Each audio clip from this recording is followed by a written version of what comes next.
Bismillahirrahmanirrahim. Yesterday we were discussing the re-engineered cash receipts.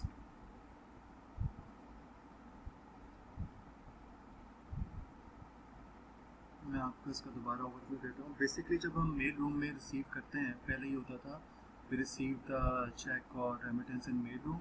उसमें हमारे पास एक प्री लिस्ट होती थी, उसके साथ हम उसको टैली करते थे. फिर हम उसको आगे जो है वो चेक कलेक्शन डिपार्टमेंट में भेजते थे. वो चेक जो है वो उसको रिकॉर्ड करते थे. उसके बाद वो उसको बैंक भेजते थे और फिर उसके बाद वो हमारे रिकॉर्ड में आता था.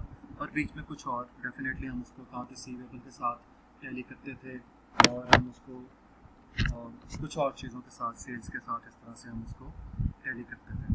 अब जो है हमारे पास चूँकि हमने इसको री इंजीनियर कर दिया है और अब मशीन्स इन्वॉल्व हैं, तो अब जो चेक्स हैं वो ऑटोमेटिकली उसके मशीन्स जो हैं वो उनको यहाँ पे हमारे पास है प्री प्रिंटेड एनवेलप्स जो कि हमारे पास आ रहे हैं. तो मशीन्स उसको रीड कर सकती हैं, तो वो उनको स्कैन करेंगी तो डेफिनेटली उनके अंदर डेटा ऑलरेडी होगा कि ABC कंपनी से हमने 10,000 रुपये लेने थे रेट से, तो ये 10,000 का ही हमारे पास आया है या 8,000 का अमाउंट आई है, तो वो उसको मैनेज करेगा. उसके अंदर प्री लिस्ट जो है वो फीड होगा.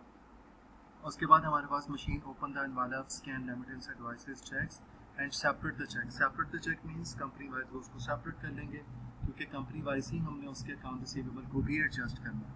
आर्टिफिशियल इंटेलिजेंस में be used to read handwriting such as remittance amount and signatures को आप टैली कर सकते हैं कि सिग्नेचर इसमें मौजूद हैं या नहीं है. इसी तरीके से आप रेमिटेंसेस की जो अमाउंट्स हैं उनको आप टैली कर सकते हैं. जैसे मैंने कहा कि ये प्री लिस्ट है, तो प्री लिस्ट के रेफरेंस में हम इसको देख सकते हैं. तो बेसिकली ये सारे का सारा सिस्टम वही है जो हमने मैनुअल में भी देखा है, लेकिन अब इसके अंदर मशीन्स इन्वॉल्व हैं, रोबोट्स इन्वॉल्व हैं, स्कैन मशीन्स इन्वॉल्व हैं, कंप्यूटर इन्वॉल्व है. तो आप इसको अपने हिसाब से जितना चाहें री इंजीनियरिंग कर सकते हैं, जिस लेवल पर चाहें. अच्छा, ये हमारे पास एक बड़ा छोटा सा पॉइंट है, पॉइंट ऑफ सेल सिस्टम, और आप सब लोग इससे बड़े वेल फेमिलियर हैं. आपने डेफिनेटली किसी न किसी सुपर स्टोर में कभी ना कभी कोई चीज़ परचेज़ की होगी. आप करते क्या हैं, आप शेल्फ में से चीज़ उठाते हैं और कैश काउंटर पे चले जाते हैं.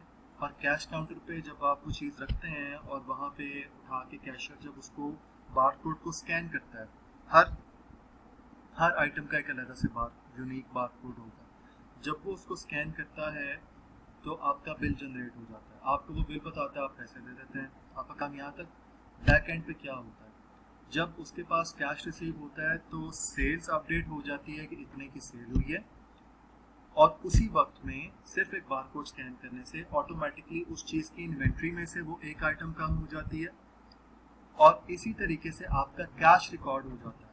ठीक है, तो कैश भी अपडेट हो गया, सेल्स भी अपडेट हो गई और आपकी इन्वेंट्री भी अपडेट हो गई. तो पॉइंट ऑफ सेल सिस्टम हम इसको कहते हैं, और यूजुअली ये आपके सुपर स्टोर्स वगैरह पर होता है.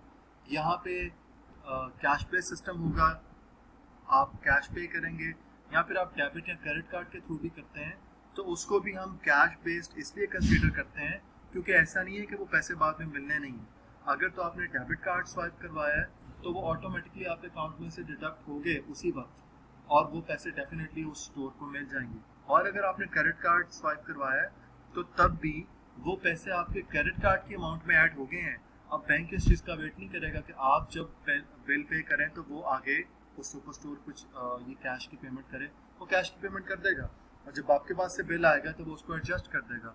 और अगर आप पेमेंट नहीं करते हैं क्रेडिट कार्ड की, तो वो उस पर आपसे इंटरेस्ट की मद में और बाकी लेट पेमेंट चार्जेस की मद में मिनिमम अमाउंट रिसीव करता रहेगा.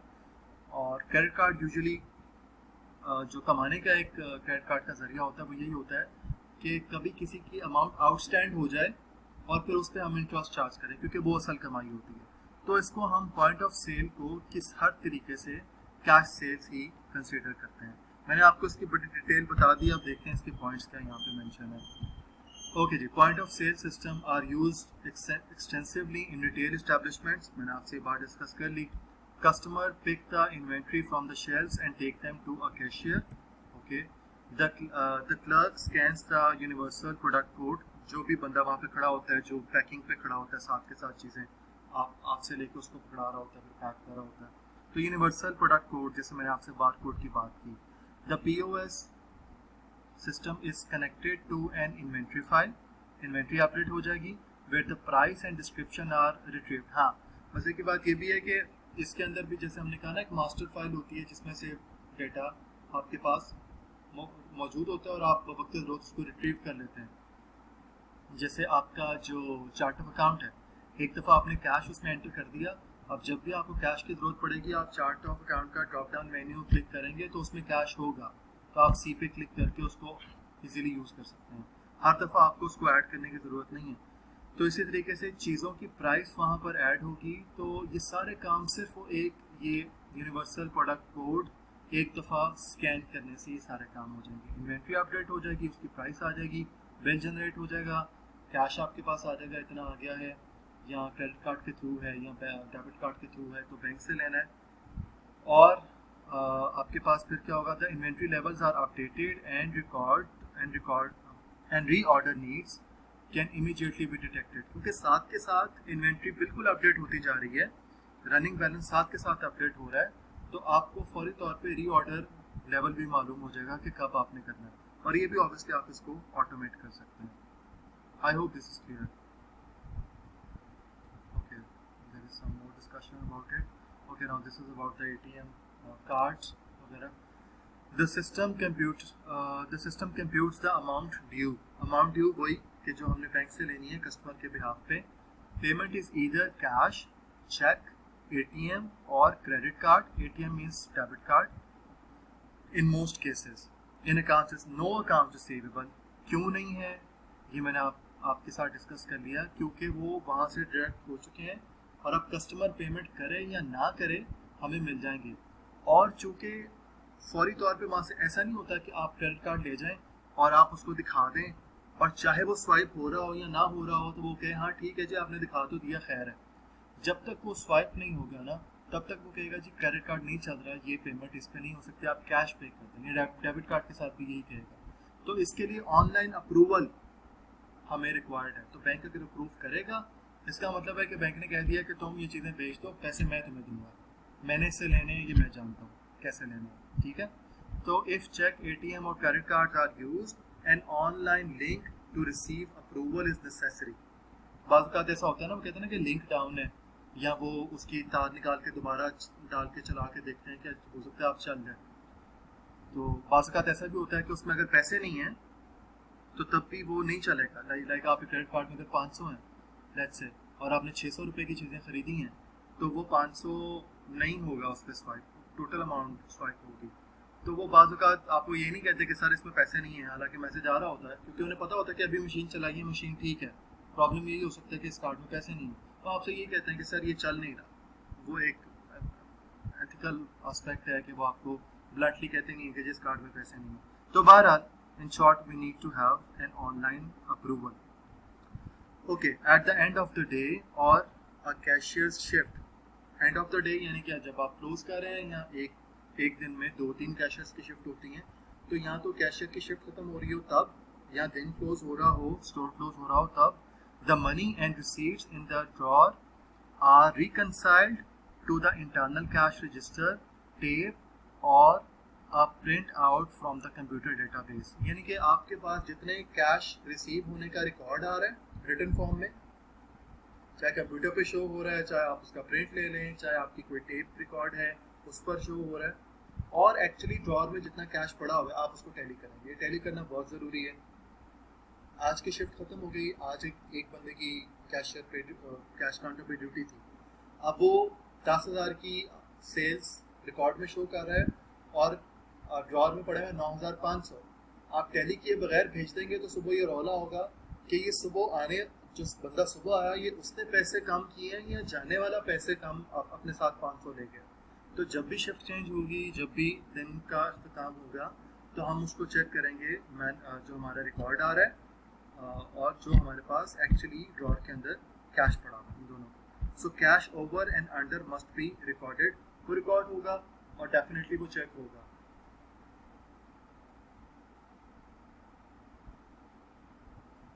अच्छा जी, EDI is electronic digital interchange, right, electronic digital interchange.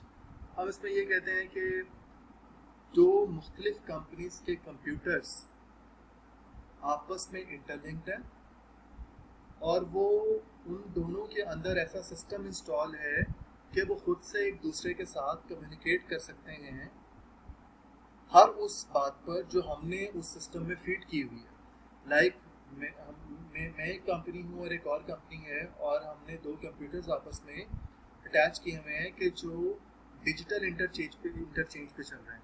ठीक है, तो मेरे सिस्टम में अगर इन्वेंट्री आप लेवल्स अपडेट होते हैं और मैंने उसको एक री ऑर्डर लेवल असाइन किया हुआ है, यानी कि जब 500 आइटम्स रह जाएं इस चीज़ की तो फिर ऑर्डर प्लेस कर देना, ये री ऑर्डर लेवल है, राइट। तो मेरा सिस्टम ना मुझसे अप्रूवल मांगेगा, ना वो मुझे कुछ इंटीमेट करेगा, ना वो उसको ये ज़रूरत है कि वो मुझे कोई ईमेल ऑटोमेट जनरेट करके भेजे।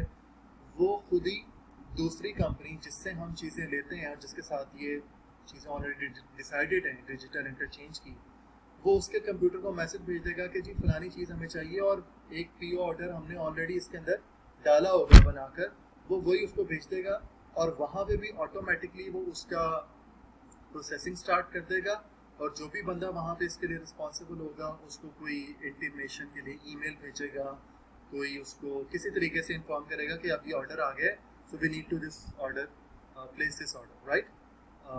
तो इस तरह से ये दो कंप्यूटर्स जब आपस में इंटरलिंक होंगे तो ये कम्युनिकेट करेंगे जो जो हमने इसमें फीड किया हुआ है और जिस जिस हिसाब से, टाइम के हिसाब से, क्वांटिटी के हिसाब से, प्राइस के हिसाब से ये चीज़ें प्री डिसाइडेड होंगी। ओके, अगर ये प्री डिसाइडेड नहीं है फिर तो ये काम हो ही नहीं सकता।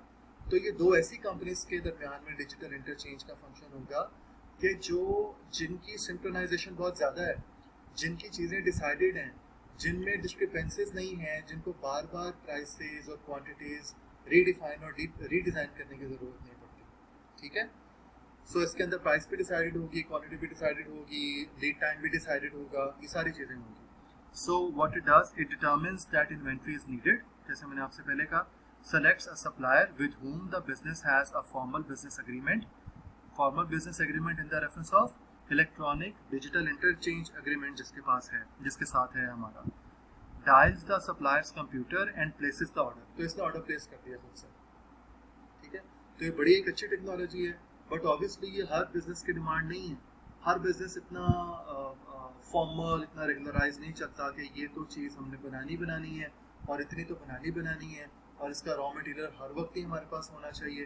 दो ऐसे बहुत सारी ऑप्शंस होंगी, लेकिन हमें देखना ये पड़ेगा कि वैसे मार्केट से परचेज करने में कोई प्रॉब्लम नहीं है, तो शायद ये सिस्टम बनाने में हमें कॉस्ट ज़्यादा है, तो हमें इस कॉस्ट को बचाने के लिए ये सिस्टम नहीं अडॉप्ट करना चाहिए। But yes, this is one of the options in form of री engineering, so EDI is an option. Okay, The exchange is completely automated, no human intervention और मैनेजमेंट ही मैंने आपसे पहले डिस्कस कर लिया।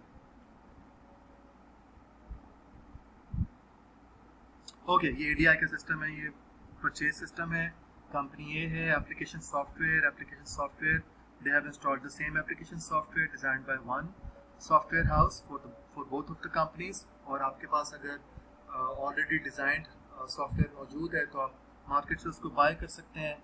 ये परचेजेस सिस्टम है, तो इसका अपोजिट इनका सेल्स ऑर्डर सिस्टम है, यहाँ से यहाँ पे ऑर्डर जाएगा तो वो चीज़ें आपके पास आ जाएंगी।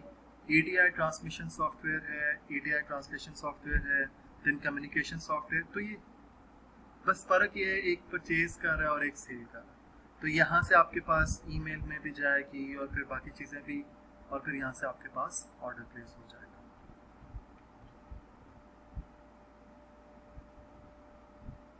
ओके, सो यहाँ तक रखते हैं, बाकी बातें मैं आपसे नेक्स्ट वीडियो में इंशाल्लाह डिस्कस करूँगा।